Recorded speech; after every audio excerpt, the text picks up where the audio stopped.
If you have a smart speaker, you have access to the entire world of NPR and St. Louis Public Radio. All the latest news and all the captivating stories.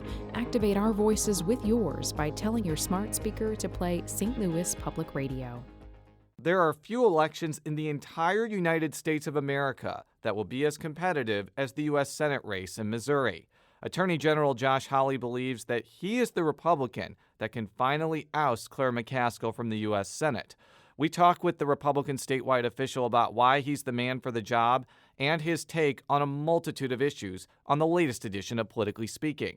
Let's hit the music. This is the Politically Speaking podcast, a candid conversation with the Show Me State's biggest political newsmakers. I'm Jason Rosenbaum. And I'm Joe Manis. Elections should be about your accomplishments. What have you done to qualify you for the position, and why are you qualified to run? I'm going to push back on these regulators. I'm doing this for the people. I was encouraged along the way, not just by my family, but by a lot of teachers and professors, and knew when I was in college that I would run for office someday. We're very excited about the prospect of having some more free market solutions. Even though after the conversation, I still might not agree. We want our listeners to get a real sense of what drives these people. They're actually people with a story to tell. And welcome to Politically Speaking. I'm your host, Jason Rosenbaum, a reporter with St. Louis Public Radio. Joining me in studios today is colleague Joe Manis. And Missouri's second most prominent, almost millennial politician we have in studio today is Josh Hawley. By the way, number one is Jason Smith, a congressman who was born in 1980. He's probably very disappointed to learn that Pew Research just said that if you're born after 1980, you are not a millennial. And if you're born, you mean before 1980? You're not a millennial. So I'm like right on the cusp. Right on the cusp, right. But right. I'm sure that both of you are devastated by that news. Deeply. I know I am. I can't speak for the congressman. By the way, Hawley was born on December 31st, 1979. But we're not here to talk about dates and when people were born. We're here to talk about your U.S. Senate bid. We're very excited to have him in the studio today. But the first question I think we got to ask and got to get out of the way right away. The last time you were on this show, I asked you very directly, would you swear off running for any other office? You said that your sole focus was becoming Attorney General, and that was the only job you wanted to do. I'm patting myself on the back for being so foresighted on that. But now, that was in the fall of 2016. 2016. I know you've been asked this question before, but why did you decide to run for U.S. Senate when in your 2016 campaign you criticized your opponents for trying to climb the political ladder? I think our way of life is at stake. I mean, I think that's really the simple answer. The middle-class way of life that I grew up with in Lexington, Missouri, that has sustained our state and our families, our communities, our churches all over our state. It's at risk. It's at risk from immigration that is out of control. It's at risk from jobs that have gone overseas. It's at risk from liberal activist judges. And right now what happens in the United States Senate is as critical as anywhere else in the country for the future of our country. You know, I think the president won this state by 20 points because he knows that our way of life is at risk, and Missourians know that too. And it's a critical turning point for the country. So this isn't something I had intended to do, as you all have reported on, but it's something I think that is vital, and I think that the hour is a critical one. Now, if you're in the U.S. Senate, how are you going to deal with this risk? I mean, what's your solution? The risk to the middle-class way of life, Joe? Yes. Well, I mean, look, I think we've got to start by, number one, we've got to get conservative judges and justices on the bench. I mean, President Trump's nomination of Brett Kavanaugh is a great step forward. It is absolutely critical. All of our most important values are at stake at the U.S. Supreme Court. As a Supreme Court litigator myself, I know this, whether it is immigration, whether it's our Second Amendment rights, whether it's our religious liberty, our right to free speech, all of these things are at stake at the U.S. Supreme Court. We've got to get conservative judges. That's why Missourians voted for President Trump to the extent that they did. The fact that Claire McCaskill won't even meet with Judge Kavanaugh, I think, is indefensible, and I'd like to hear why from her. But I also think we've got to work on bringing back jobs from overseas. We've got to get immigration. We've got to get an immigration policy, and I hope that we'll get into this. But we've got to get an immigration policy that actually works for this country in the 21st century, that begins with securing our border, and we've got to get wages up and health care costs down. Now, you mentioned about Kavanaugh. Now, he has already attracted some controversy. I'm just kind of laying this out here. There's been some polls that have come out that say that the majority of Americans actually would prefer that the Roe v. Wade decision that in 1973 that legalize most abortions should stand. There's been some controversy about other things, from his ball tickets. I mean, just different. What's your thoughts about how you think he would rule and how he would fit in with what you see as the chief aim? You know, I always say that choosing judges is about choosing values. And you can see, I think, the president's values in the judges that he's chosen, his commitment to pro-Constitution judges. Here's the key thing about this nominee, and I think all of the president's nominees, they're all committed to the Constitution the way the people wrote it. And at the end of the day, Joe, it's actually a simple choice. You're either for the Constitution the way the people write it, or you're for imposing the judge's values or the media's values or the bureaucracy's values. That's not why we have judges. We don't elect judges. We elected judges, maybe something different. We don't elect judges. They're there to apply the law the way that it is written. And, Missourians voted for this president by almost 20 points. A huge and significant portion of that was his commitment to putting constitutionalist judges on the bench. It was a big, big deal, and you can see that in the outcome of the vote. And the fact that my opponent in this race, Claire McCaskill, won't even meet with Judge Kavanaugh, won't lead on this issue, won't call out her party, will not be independent, I think is terrible, and she should explain herself. How do you see the Supreme Court nominee and the whole debate fitting into your campaign, and how much attention do you plan to push on this during the next few months? I think it's hugely important because there's no more important decision that a United States senator makes than a decision about a Supreme Court justice. And this is, of course, a very important seat with the retirement of Anthony Kennedy. You've got the Supreme Court is in the balance. Everybody recognizes that. And so it's hugely significant. I think the president has nominated a great judge, over 300 opinions affirmed by the Supreme Court 11 times. I mean, I can tell you, as somebody who has litigated in federal courts, that's a pretty darn good record.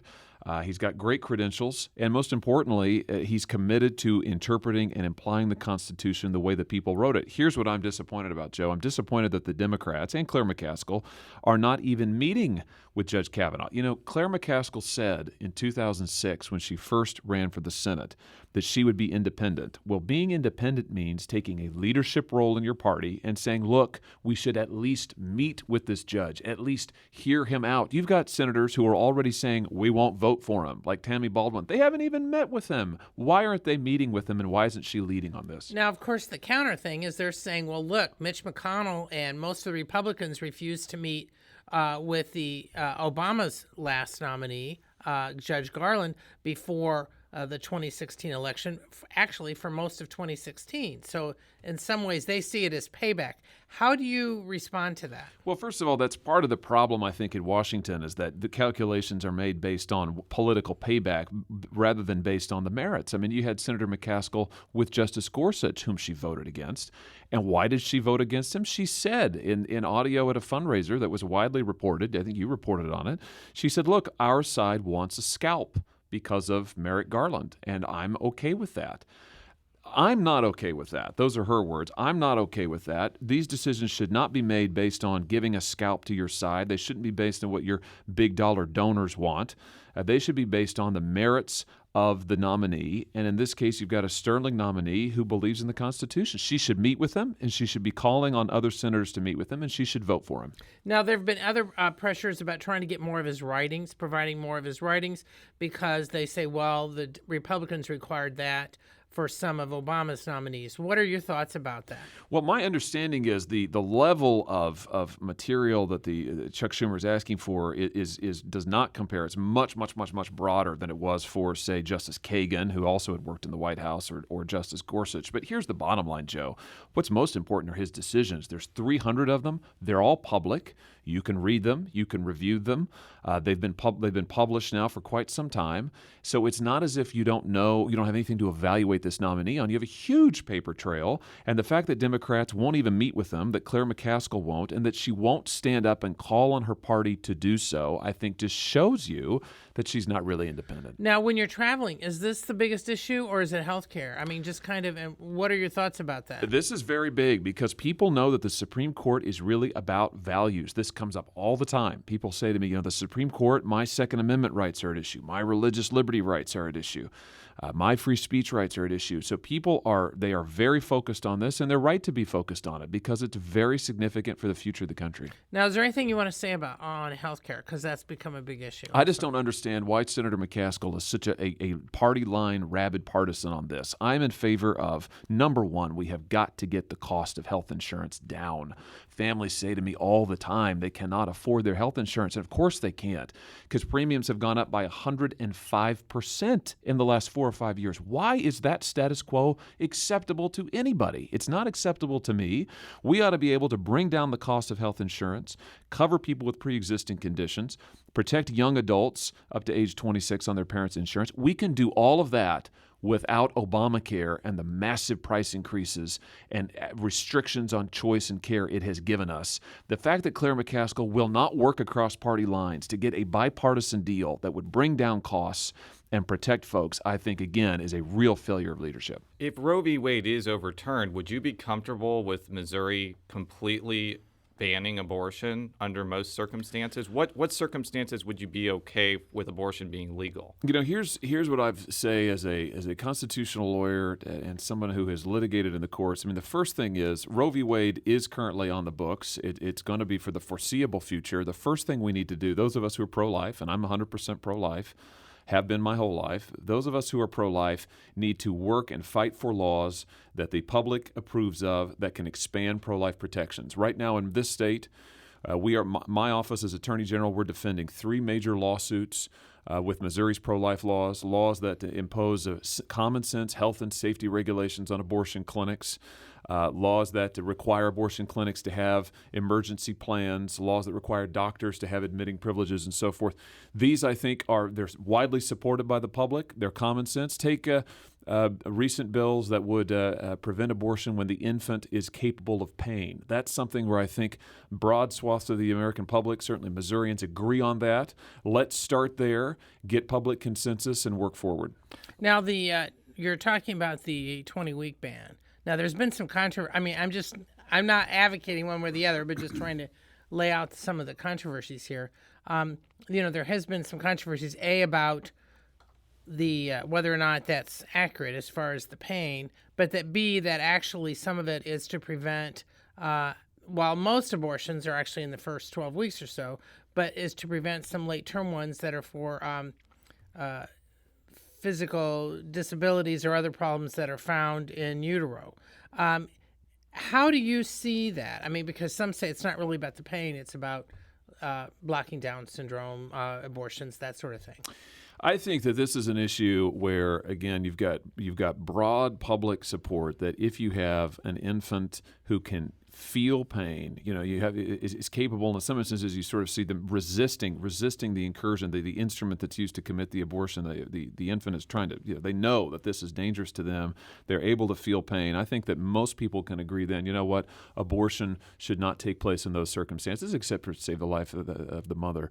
But that, I think, is an area where there's broad public agreement. We ought to be able to agree on that, and move forward. And those of us in the pro-life movement ought to say, okay, let's find those areas of consensus. Let's get those, and then continue the process of persuasion. Now, you mentioned immigration. How would you do? I mean, Missouri does not have as much immigration from Mexico and some of the southern countries as some other states. But how would you deal with this on a national level if you're in the U.S. Senate? There has been debate over whether or not the wall helps, the separation of children from their parents, all that. How would you deal with it? Well, I think the first thing to say is we absolutely have to secure the border. I think that's just non-negotiable. The president's absolutely right about that. The fact that Claire McCaskill will not approve funds for border security, will not support a border wall and securing the border, I think is a bad mistake and totally out of step with the needs of this state. So we have to secure the border. Beyond that, we also have got to get an immigration system that actually works for our people, and I'm thinking of, in particular, our workers in this state. You know, one of the things that mass illegal immigration does is it drives down wages, in addition to the drugs that we see that come into this state, as well as crime, but also huge amounts of immigration, even legal immigration from low and unskilled workers, that those folks compete with American workers who need good-paying jobs. One of the problems we have in this country is wages have been too low for too long for middle-class workers. And our immigration system is part of that problem. So we need to secure the border. We need to stop the flow of drugs and gangs across the border. And we need to get an immigration system that actually helps American workers and helps our economy in the 21st century. And again, there could not be a sharper contrast here with myself and Senator McCaskill, who's currently supporting a bill by Dianne Feinstein that would say you can't enforce border security laws within 100 miles of the border. You have to release any illegal immigrant whom a border agent might apprehend if that person has a child with him or her. This is an open borders policy. Could not be worse for the workers of the state. But I think there's been a lot of controversy over the policy because there are some pretty jarring images of literally children in cages and families being separated. And there doesn't seem to be a particularly robust plan to reunite these families from the administration. How would you deal with that as a senator? And what pressure would you exert on the administration to make sure that this separation policy doesn't continue into the future? Well, I think the president did the right thing by enacting an executive order, issuing an executive order to keep families together.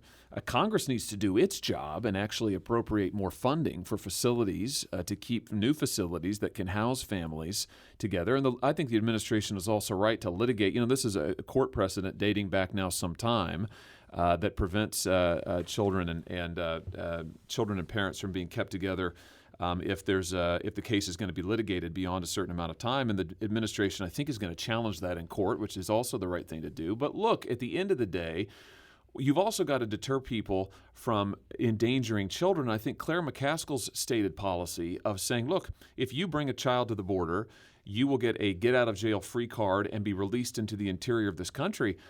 I think it's terribly inhumane. It will encourage people to bring children, not even their own children, with them across a dangerous border crossing. That should not happen. We need to enforce the laws of this country, keep families together while the adjudication process goes on, but we need to secure the border, and we need to not be distracted from that. Now, there's been some debate because while some of the families and children detained and separated were coming over illegally, some were also actually showing up at the legal points of entry. So that sometimes this gets conflated. You've got people who showing up at the legal points of entry, and I'm not getting into whether or not their request for asylum is accurate, but the point being that they had their kids separated. Is there a way that we should be dealing with people who show up at the legal points as opposed to people who are traveling through the desert, trying to find some illegal way to get in? Well, I'm against family separation in any instance, Joe, whether it's at the legal points of entry or whether it's folks who are apprehended crossing the border. I think that we should keep families together in all instances, and this is part of what Congress needs to do here. They need to appropriate funds for facilities, as I just said, but they also need to expedite the review process here. In some cases, my goodness gracious, whether it's asylum review or the adjudication of folks who have crossed the border illegally and being prosecuted for that, it takes literally months and years. This is ridiculous. It's ridiculous from the family's perspective. It's ridiculous from a resource perspective, from a law enforcement perspective. So Congress can help here by appropriating more funds, by, where necessary, streamlining the procedures that these go through, that these adjudicatory processes go through, to make sure that this happens faster and cases are reviewed more quickly. One of the biggest jobs of a U.S. senator is to potentially vote on whether the country goes to war or not. I know this is kind of a vague question, but I'd like to hear your philosophy on military interventionism. I believe your sister is in the military at that night, so this is a personal issue for you. Where do you see America's role in the world, especially when it comes to deploying military force? Because that could be the most important vote you take in Congress. Yeah, it is. My sister is Lieutenant Commander in the United States Navy. Thank you for remembering that. I do read your bio. We're very proud of her and of her service. But I will say this, I think that when it comes to open hostilities, declaration of war, the first and most important consideration is we have to protect American lives. I mean, so first and foremost, our military is there to protect this country, to protect American citizens. And so that's the first question, I think. And then beyond that, our vital interests and then our allies, like, for instance, the state of Israel. One of the things that I think is shameful from the last 10 years, the previous president's term, and I'm sorry to say Senator McCaskill supported him to the hilt in this, was to sell out Israel with the Iran treaty, which I think is a disastrous piece of foreign policy. It weakened this country. It weakened our allies.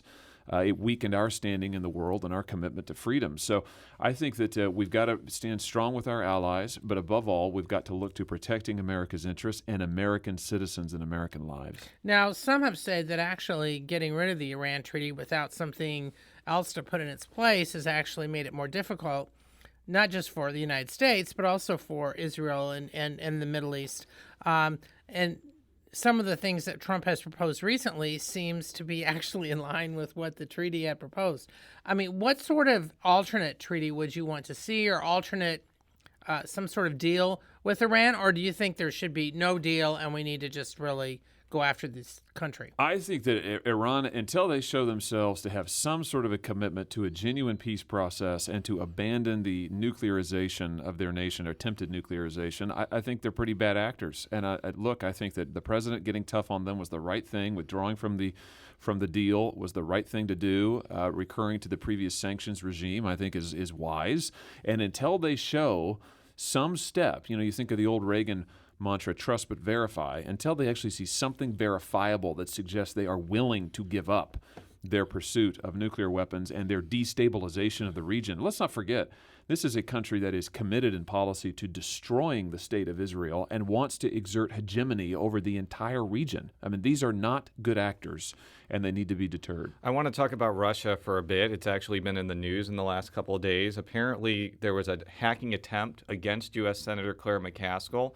This comes as President Trump has charted a drastically different course toward that country in recent years. Some have praised it by saying we need to be closer to such a big military power. Others have been kind of aghast at what the president has done because Russia clearly interfered with the 2016 election. That's just kind of the general consensus of everybody.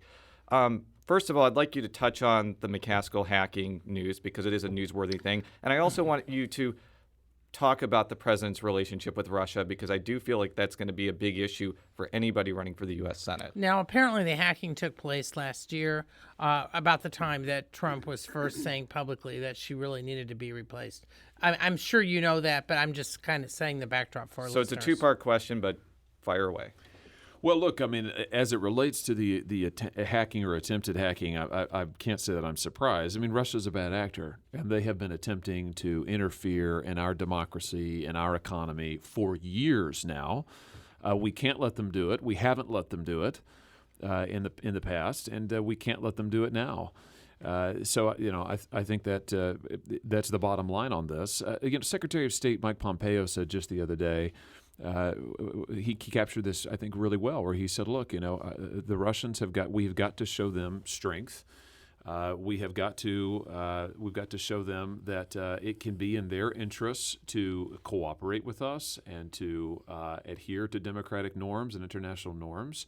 And so we've got to hold open that prospect, but we cannot allow their meddling and their attempts to influence our way of life, our democracy, to go forward. Did you watch the president's press conference with Putin? I don't really think that was a sign of strength by any measure or regard. Well, I did not see the press conference. I read the transcripts later. But look, I think here's the thing at the bottom line on Russia. You've got an administration that is pressing them on some points, that is holding out options for them to say, look, if you are willing to come to the table. I thought that the president pressing Angela Merkel of Germany on Germany and other members of the European Union buying so much natural gas from Russia. It's a really interesting point because that gets at Russia's economic self-interest.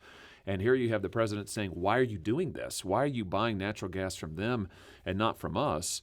So at the end of the day, I think Russia has got to be treated as the competitor on the international stage like they are. They've got to be pressed to not to behave and not to interfere in our country and to observe democratic norms. But let me say something that needs to be said in this context, is that the media fixation on all of this Russia talk, I think we have to admit, stems from the fact that many, many people still think in the media and on the Democratic Party, including Claire McCaskill apparently, that Russia somehow stole the 2016 presidential election. There's no evidence to suggest that. That's just loony. I mean, Claire McCaskill told a reporter, Michael Isikoff, that the effing Russians were responsible for Donald Trump's victory. Now, that's ridiculous. If she actually said that, that's totally ridiculous. And I think this is why when I talk to voters, they don't pay a lot of attention to what's going on here because they think that this is a distraction from key issues that matter to them in their lives. We only have a few minutes left, so I do want to touch on the tariff issue. I'm going to play a clip now from Blake Hurst, who's the president of the Missouri Farm Bureau, who has been alarmed at the retaliatory tariffs that have come to soybeans from China after Trump's steel and aluminum tariffs. I mean, we're not profitable. At these levels, we're losing money. And so at some point, it becomes difficult to pay your loan back, it becomes difficult to make payments on your farm. It's hard to support your family. So I think the patience for what's going on now is starting to wear thin. So you have been on record saying that you support essentially what Trump is trying to do in that you're trying to get countries to come to the table with better trade deals. But how do you rectify that when big agriculture groups that may end up supporting you are raising alarm about these tariffs? Well, first of all, and I am delighted to have the support, by the way, of Missouri's pork producers, of Missouri's cattlemen, of Missouri's dairy farmers. That means a lot to me personally because, as you know, I come from a farming family. In fact, my family raises soybeans and corn and other row crops. So this isn't theory to me. But I'll just say this. I think that you see with the president's recent deal with the European Union when they've agreed to open up their market to more soybean imports from our country than they've ever allowed before, that is a great step forward.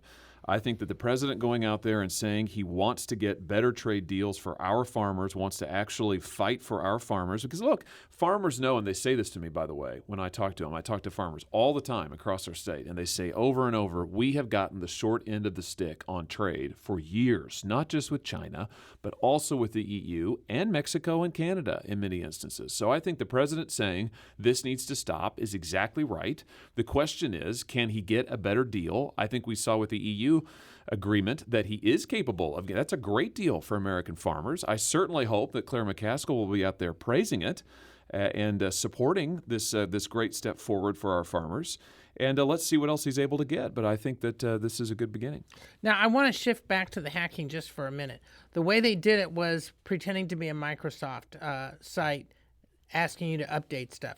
Are you concerned at all that actually your office or your campaign might be running into this? Have there been some protections or cautions that you guys have been dealing with? Because there's no guarantee that they wouldn't do it against you too. Absolutely. We are always concerned and try to be very vigilant, train our staff on how to recognize these phishing attempts. And Joe, this is why as Attorney General, I have made data privacy a major, major focus of my years as Attorney General. I mean, we have gone after big tech companies. We are looking into Google, Facebook, the data breach with credit scores from last summer. We are trying to protect the data privacy of consumers everywhere, and this is a big reason why. Now, one of the things that you've come under fire is whether or not you've investigated former Governor Eric Greitens enough. I mean, do you feel... what's your thoughts about how you handled the whole situation? You know, I think my independence on this issue really speaks for itself. I mean, you can see what we did. We proceeded as I was sworn to do as Attorney General without fear or favor to anyone. We acted conducting an investigation, gathering evidence, and then referring charges exactly as we would have done no matter what. And I think the results speak for themselves. We're out of time. We'll be talking with you more after the campaign if you win the primary, but we're thankful that you came in and talked about issues with us. For all of our stories, stlpublicradio.org. Follow me on Twitter at @JRosenbaum. Follow Joe on Twitter at JMannies. That's JMannies. And how would people follow you on Twitter? Hawley Mo, HAWLEYMO. Many cute pictures of your kids on there, as well as many political barbs. We'll be back next time. Until then, so long.